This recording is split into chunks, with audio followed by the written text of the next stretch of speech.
So this video is going to be a little special video for you, because I'm gonna go very in depth in my story and what made me pursue this path of creating videos, and I'm just going to try to inspire you. Maybe this video is going to be eye-opening for you. So I have these AirPods in because there are some guys that is making something on my roof and they are making a lot of noise. So I had just had to turn on the noise cancelling so that I can focus. So my mother always wanted the best for me. Or at least that's what she thinks. Because in reality, she only wants the best for her, the family, and the status of the family. I always had an interest in the human body and the physiological and anatomical functions of the body. So, of course, my mom pushed the idea that I should become a physiotherapist. Because why not? Because that is a risk-free, simple way to become successful within the system. And the salary would be alright, nothing to brag about, but at least I could live a carefree life within the system, knowing I would be taken care of for the rest of my life if I just, did what I was told. At that time, I didn't think that there was any other alternative than getting an education, because it was either getting education and a mediocre job, or the alternative was getting an unskilled job with no requirements, with an even lower salary. Because all the other guys with the luxurious lifestyles was just, lucky, rich bastards. That was the narrative in my family, and still is. So there was no alternative to taking, the normal path. Going to school, then high school, then college, and then some guy or your mother or your dad presents you with some kind of mildly interesting idea of higher education, whatever it might be, and then just survive the next 3 to 4 years with something that is only mildly interesting to you. But it's okay, because you get parties and alcohol and degenerate lifestyles, and the scary part is that is actually condoned in my country. We love to just drink and party. Even the teachers are participating in this degeneracy. So in my country, the first 2 weeks of higher education, the introduction to the education system, is actually dedicated to partying and drinking extreme amounts of alcohol and just being all around degenerate. It's almost like they want you to sink down mentally to a level where the only thing that you are capable of thinking of is, when is the next party, when is the next reward, when is the next dopamine spike. Because then you can keep going, knowing that at some point in the future you can relax again and have fun and be a little degenerate. Then it all may not be that bad, because at least we have the party, we have alcohol. And then you don't have to think about what the fuck you're actually doing, as long as you do your homework and what you're told. And if I had to describe a typical student at the institute I was in, it was a guy who was, doing the homework, going to school, then maybe after school hanging out with friends, getting some kind of junk food, going out and eating some shit food or an ice cream, or maybe going for beer. And then when they get home, they have to make homework again with their last 2 brain cells. And then the rest of the day, before going to bed, they would, and I would as well. I'm not some holy guy. I was also this type of person. So, and then in the end, they would overstimulate themselves with some kind of Netflix show, some shit show or reality TV, that kind of stuff. That was the kind of stuff I saw people do. I didn't come across one single person who actually had, independent ambitions, had really big ambitions. I didn't meet one single person who really wanted to take their life to the next level. The only thing I heard people talk about was, what are we going to do of degenerate activities in the weekend? That was the only thing I heard. And it makes sense because, we are young and we want to party and have fun and all that shit. But I just know that doesn't lead to anything. If you have been partying one time, you have been partying forever. If you have been to one party, you have been to every party. It's the same shit over and over again. You don't miss a single thing if you stay home and work in the shadows like I do now. I don't miss it one bit. So I was in the higher education system, as a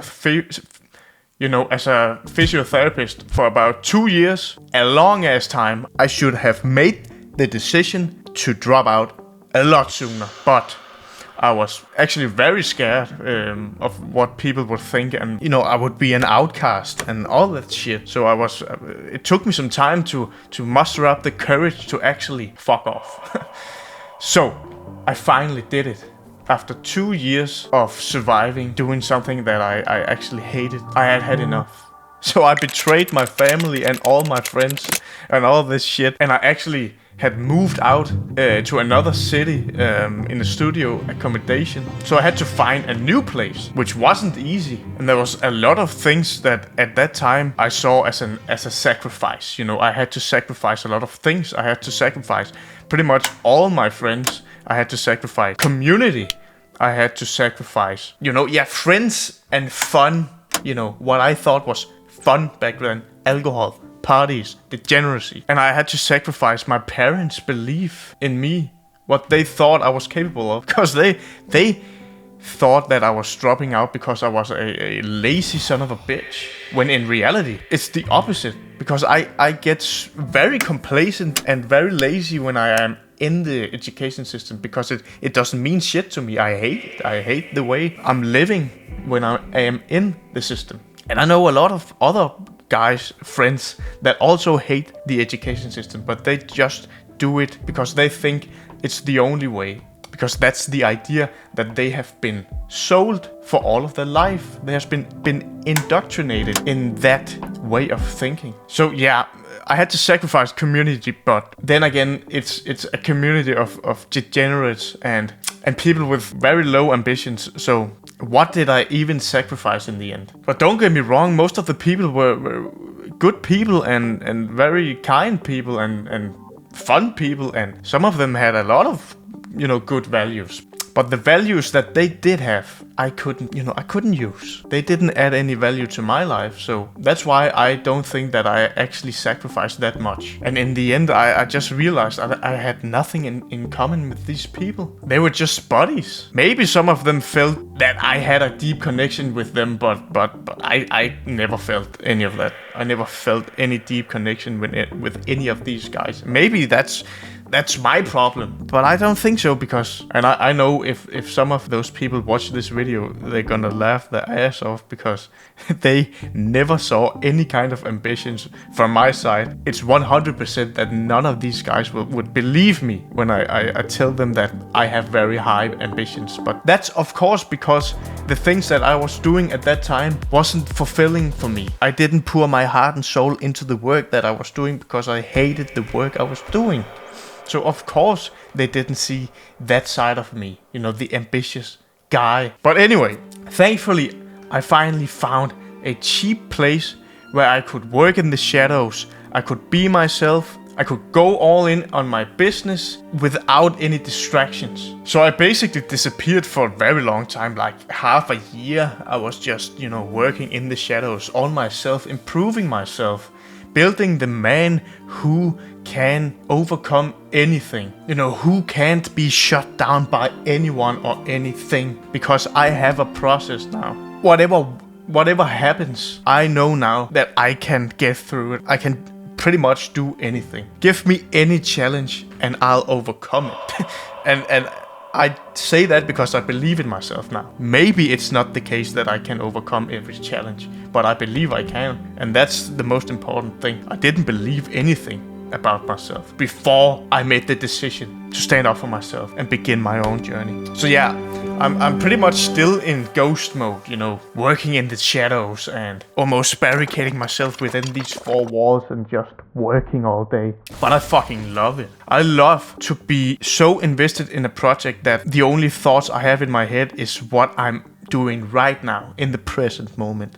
When I'm talking to you guys right now, I don't have a single thought in my head. I just speak. Of course, I've made a script for the video, of course, but I just speak and I'm in flow state. I'm happy. I'm fulfilled. I have a purpose and I have a lot of gratitude for the work I'm doing. Even though I'm at the beginning stage, I don't get that many views. I don't have physical results that you can actually see that I'm moving forward. But I know deep down in my heart that this is the right thing for me. And I would never trade that for anything. And the ironic part is that the real work I'm doing right now, you know, to pay my bills, you know, to get some kind of money, income,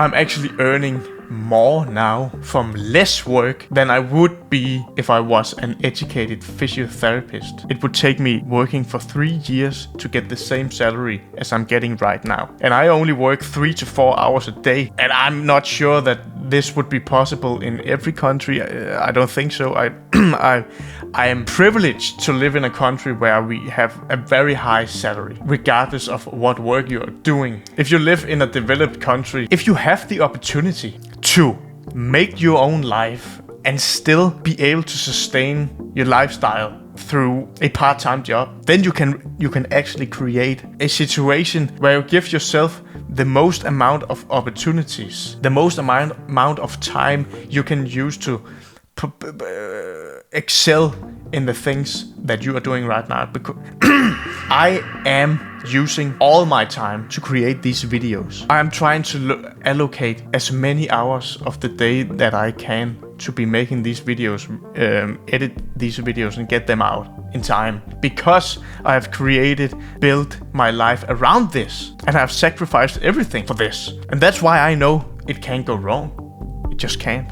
So I've created a golden opportunity for me. And that's why I'm reminding myself every single day that I have to have a lot of self-love for the choices I've made, for the sacrifices I've made, for the life I pretty much always wanted. I'm living the dream life right now, doing what I love, because I know there is no better alternative. It's either I'm creating my own path of fulfillment, purpose, which ultimately gives me a lot of gratitude and self-love, or I give all that up, return to the education system of the degenerate lifestyle, alcohol, parties, and teachers who actually have substance abuse in their lives. Why should I listen to them? I don't want to return to a place where I need to shut the fuck up and sit on my ass all day and just do what I'm told all day. I say fuck that. I would rather work for myself for free the next 10 years rather than returning to that way of life.